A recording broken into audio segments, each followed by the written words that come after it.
salam sejahtera bagi kita semuanya. Jalan-jalan ke Kota Malang, makan lukis di Surabaya. Sebelumnya saya ucapkan salam lukis Namo Buddhaya. Yang saya muliakan di Pusaka Sangha Agung Indonesia yang hadir pada kesempatan yang berbahagia ini. Beliau sudah datang lebih 2 hari kami, entah lewat sebelah sana karena saya lihat kakinya nggak kena lumpur kan, sementara kena lumpur kan, atau pas kebetulan berhujan kan. Kemudian yang saya hormati Bapak Julman, Kepala Kantor Kabupaten Kepulauan Meranti, yang senantiasa ikut mendampingi kami di berbagai daerah.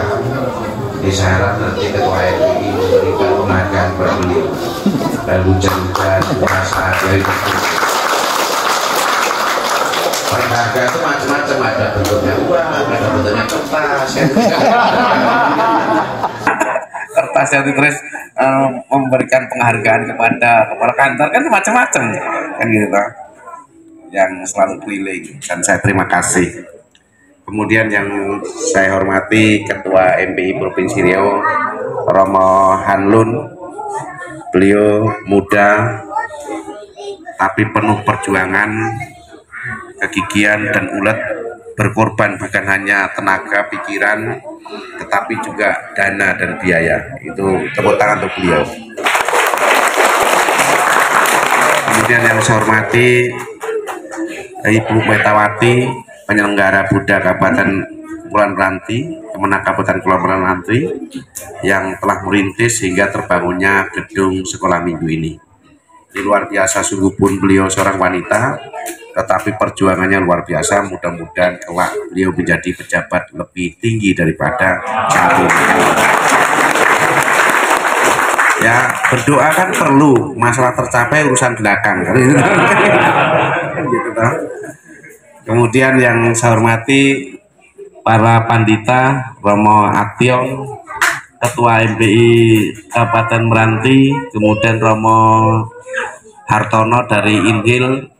Kalau dari Injil jauh sekali, kalau datang ke sini nggak bawa oleh-oleh itu percuma kan itu. Kalau sekarang lupa, mudah-mudahan besok bawa oleh-oleh lebih banyak kan gitu, double jadinya kan gitu kan.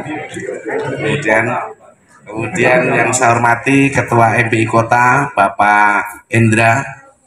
Mana Pak Indra? Oh, di belakang saya Pak Indra. Bawa oleh-oleh enggak Pak? Kalau datang ke desa harus bawa oleh-oleh Pak, kan gitu kan. Kan gitu. Saya udah bangun gedungnya, Bapak mbak ngisi barangnya kan gitu. Kemudian yang saya hormati Romo Suyanto, ini penuh dengan perjuangan. Beliau adalah seorang tokoh umat Buddha yang keliling sampai antero jagat raya gitu. Dengan duit sendiri, nyopir sendiri, kemudian membantu perkembangan agama Buddha di berbagai daerah. Kalau tadi Pak Hanlun bilang beliau punya hotel di Rengat, di mana itu namanya? Belilas, bukan hanya hotel. Beliau juga punya taman wisata. Jadi nanti kalau anak-anak dari Sungai Baru datang ke sana, nanti saya mintakan gratis masuk ke taman wisata kan gitu. Kalau beliau bayar, nanti ngomong sama saya kan gitu. Jadi itulah harapan saya, inilah hubungan kekerabatan. Kemudian yang saya hormati tamu-tamu kita dari luar daerah, yaitu dari Batam, ada dari Singapura ya, dari Singapura, dari berbagai wilayah. Inilah Pak kondisi wilayah kami. Mudah-mudahan dengan kedatangan Bapak yang melihat langsung umat-umat kami yang ada di daerah, pulang nanti Bapak mengumpulkan rekan-rekan Bapak. Kemudian bagaimana mencarikan dana. Saya kepengen anak-anak yang ada di sini semuanya bisa sekolah. Minimal kalau di sini hanya SD, SMP-nya nanti bisa sekolah dengan donatur dari berbagai teman-teman kita yang ada di daerah lain. Saya kira begitu. Nanti saya juga akan koordinasi dengan Patria Dharma. Saya mau kepengen nanti Patria Dharma untuk bisa menyediakan asrama yang nanti kalau semuanya anak-anak dari sini kepengen sekolah di Patria Dharma, itu ada asramanya.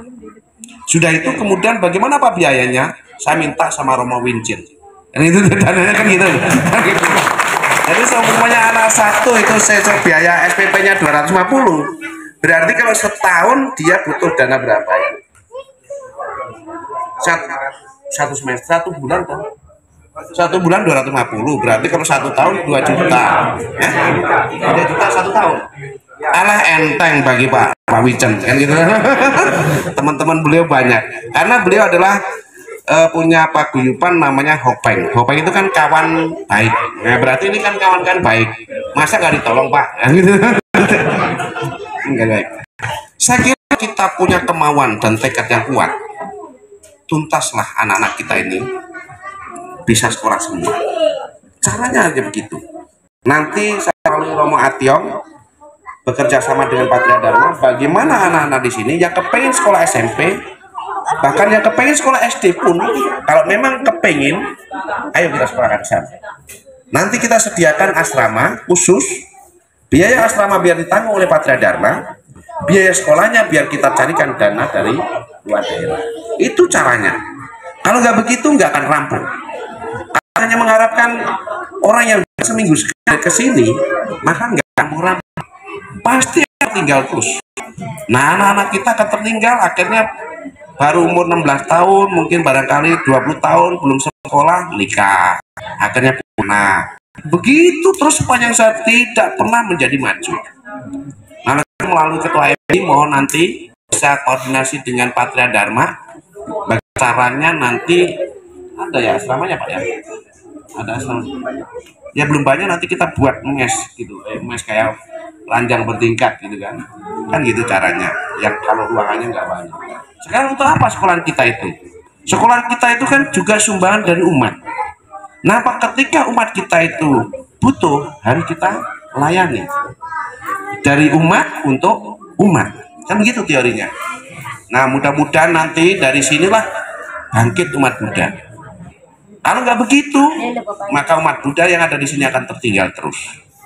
Nah, oleh karena itu maka mudah-mudahan dengan kehadiran bapak-bapak, kehadiran semuanya yang ada di sini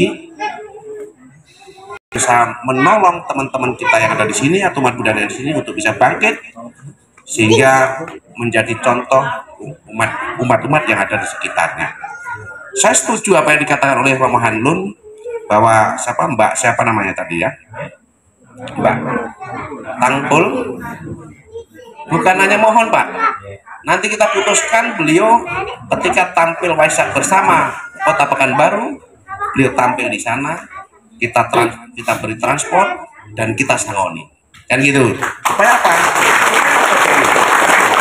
Minimal bakat yang tersimpan di sini, yang ada muncul di Sungai Baru ini bisa didengar oleh orang-orang kota. Orang-orang yang sekarang duitnya banyak, mereka kadang-kadang menyumbang kemana, nggak tahu.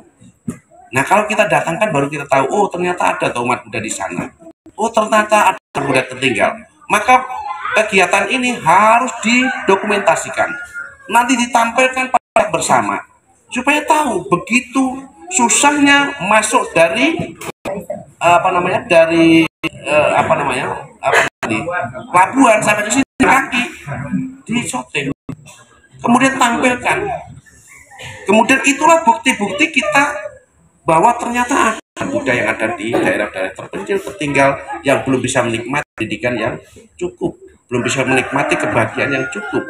Oleh karena itu yang nolong siapa? Yang nolong adalah teman-teman kita, saudara-saudara kita sedharma yang memang punya kelebihan dana, yang sulit untuk menyalurkan dananya atau bingung untuk menyalurkan dananya. Saya kira nanti dengan demikian kita akan menjadi anak-anak Sungai Baru ini menjadi anak-anak yang kualitas, anak-anak yang memiliki kemampuan yang lebih, dan akhirnya juga menjadi anak yang berguna bagi nusa bangsa dan negara. Dan nanti tahu anak-anak dari sini muncul dan akhirnya menjadi sekolah minggu, bisa ngajar sekolah minggu di sini. Bahkan kemarin saya ditelepon sama Pak Janto, beliau akan memberikan sumbangan kalau nggak salah berapa Bu? Setiap orang 2 juta ya? Yang untuk ngajar 2 juta atau berapa? Yang kemarin kita Belum ya. Karena kemarin udah nelpon saya, 3 juta. Oh, diajukan. Nanti mana tahu dari sini ada 1 orang yang memang lulus sarjana kemudian bisa ngajar di sini jauh lebih bagus. Nanti kan dana udah dipikirkan dari berbagai daerah. Kemarin sudah dipikirkan. Nah, ya udah mudah-mudahan nanti apa yang disampaikan oleh Pak Janto bersama saya bisa terrealisasi dengan baik. Yang penting begini Bapak Ibu sekalian, ibu-ibu harus memberi semangat pada adik-adik, anak-anak kita. Karena kalau anak-anak kita tidak diberi semangat, maka anak-anak kita jadi minder. Beri semangat, ayo sekolah, yang penting itu aja. Biarkan, kadang-kadang ibu ini susah, bisa dengan anaknya berat. Itu resikonya, bisa dengan anak jauh agak berat. Nah sekarang kalau tidak jauh, itu juga diambil suaminya juga jauh juga. Karena itu maka sekarang harus mulai dicoba belajar untuk jauh anaknya. Yang penting anaknya berhasil. Nah kalau itu nanti sudah terbangun dari setiap pribadi, setiap ibu-ibu dan bapak-bapak bisa mau melepas anaknya jauh dari bapak ibu, saya kira itu mulai anak-anak akan mau belajar di luar daerah. Bahkan kalau nanti bisa sekolah di kampus mana STIMIK, nanti serta dengan Pak Irwan, itu kebetulan dia lembaga pendidikan, bisa dimasukkan ke STIMIK di Dharma Loka dengan biaya gratis. Gratis loh Pak, udah terlanjur ngomong gitu. Tapi yang jelas dari anak Sungai Baru kan itu, supaya nanti anak Sungai Baru itu yang punya semangat sekolah bisa tersalur sekolahnya kemanapun. Ya ini kalau ini udah SMA belum?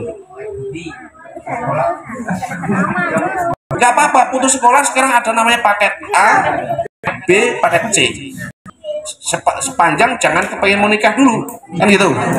Udah mau nikah dulu repot urusannya. Kalau toh masalah sekarang putus sekolah nggak apa-apa, ikuti paket A, paket B, paket C.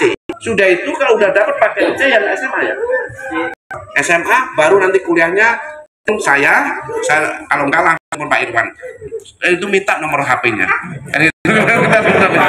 Nah, kali bisa kayak gitu. Kalau nanti Pak Irwan sudah memberi gratis, telepon saya kan gitu aja. Gitu aja. Pokoknya yang penting anak-anak harus sekolah, karena bagaimanapun kalau kita nggak sekolah kita akan tertinggal. Zaman yang semakin maju, zaman semakin canggih, semua pakai alat elektronik. Bapak Ibu sekalian, coba sekarang zaman sekarang itu canggih kayak seperti ini, bisa nyimpen data beribu-ribu data, apapun data bisa disimpan. Orang joget-joget ada, orang jungkir balik ada, orang yang apapun ada di sini. Nah sekarang canggih kan, kita kadang-kadang pakai kemana-mana sekarang kita bayar tidak perlu pakai uang. Kalau di tol itu nggak perlu pakai uang, tempelkan duit kita lenyap.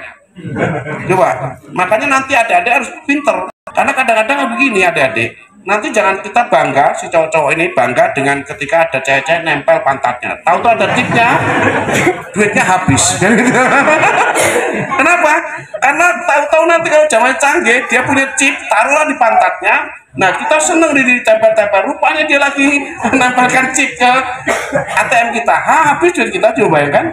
Nah itulah karena itu maka kita harus canggih. Kita juga harus pinter supaya apa? Kita tidak tertipu dalam dunia yang semakin maju ini. Inilah harapan saya. Gedung ini sudah dibangun dengan baik, diperjuangkan oleh Bu Metawati dengan Bapak Julman, dan sudah terus selama 2 tahun. Gedung sekolah yang ada depan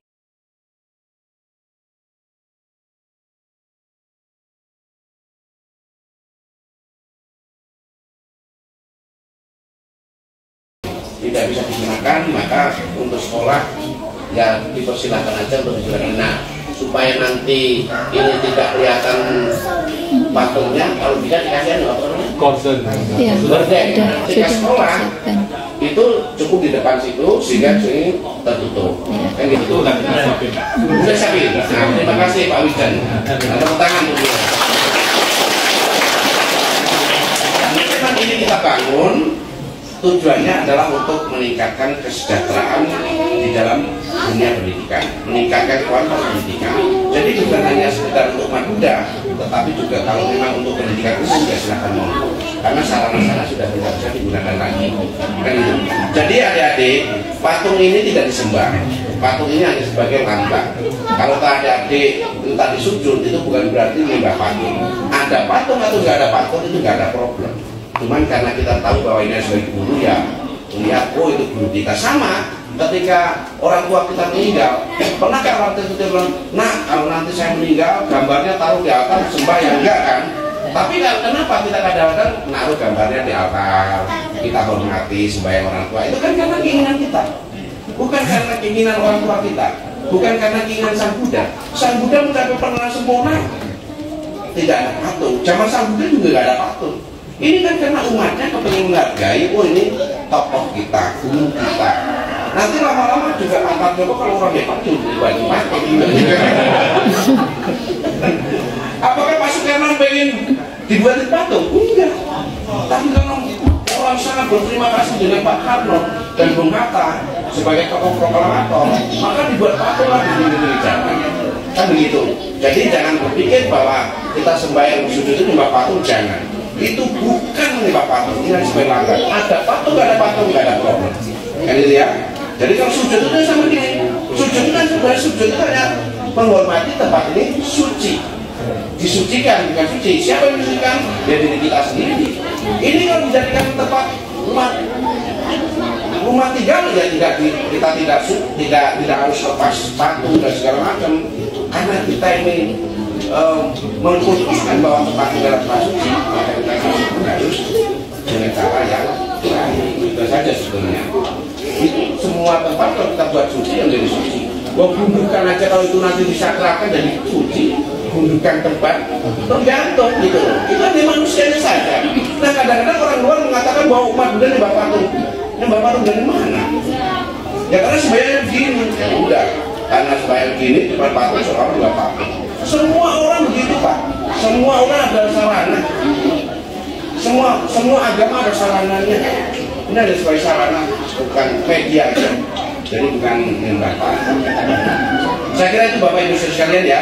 Mohon dukungannya agar anak-anak kita itu bisa sekolah lebih tinggi.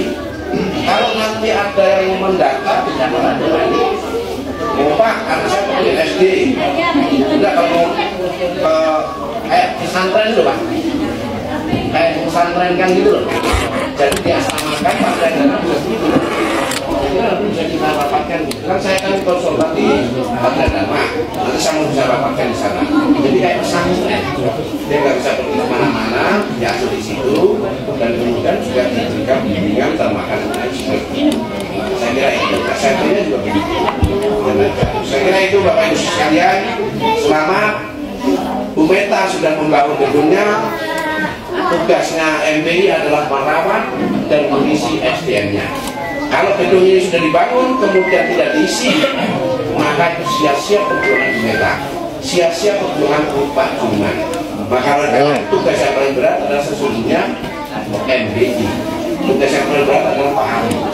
Gak ada gunanya Pak ini kita bangun, karena seumpamanya sebentar lagi dan ditinggalkan, terus gak ada gurunya, seorang sanggar datangnya setahun sekali, hilang rumahnya, pindah semuanya. Itu sudah jelas. Karena perpindahan rumah kita itu ada pembina. Nah ini tugasnya Pak Ali berat. Maka saya mau izin Romangun, mau izin Bante.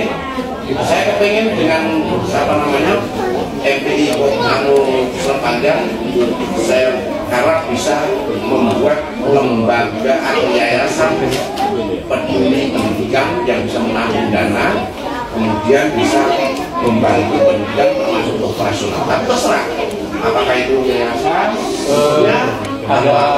kita sudah siapkan yayasan dana paramita untuk nampung mahasiswa. Ya udah terserah bagaimana baiknya.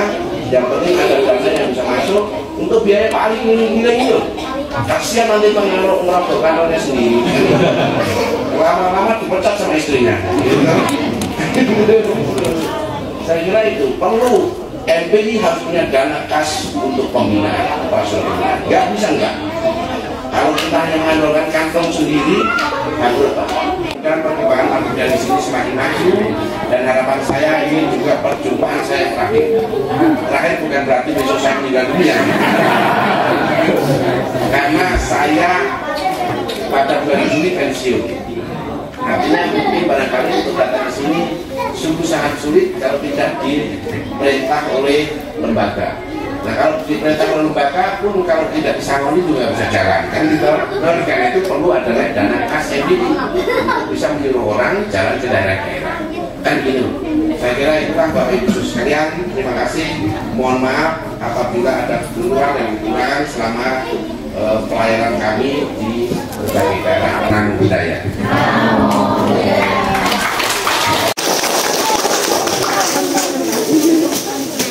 Terima kasih. Semoga gedung ini bermanfaat, berguna bagi masyarakat dan umat Buddha di desa Sungai Baru, Desa Barangmelintang, Kecamatan Pulau Merbo, Kabupaten Lanti, dan bisa memberikan tambahan untuk sarana pendidikan, dan semoga anak-anak kita semuanya bisa meningkat kualitas pendidikannya. Terima kasih. Namo Buddhaya.